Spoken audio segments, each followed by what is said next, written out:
பெந்தகோஸ்தே பெருவிழாவிலே பெருமழை போல ஆவி ஊற்றினீ. பெந்தகோஸ்தே பெருவிழாவிலே பெருமழை போல ஆவி ஊற்றினீ.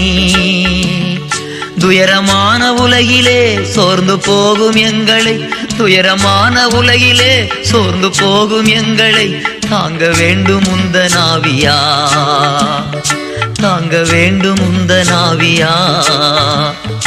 உன்னதத்தின் ஆவியை உந்தன் பக்தர் உள்ளத்தில் ஊற்ற வேண்டும் இந்த நாளிலே. உலகம் எங்கும் சாட்சி நாங்களே.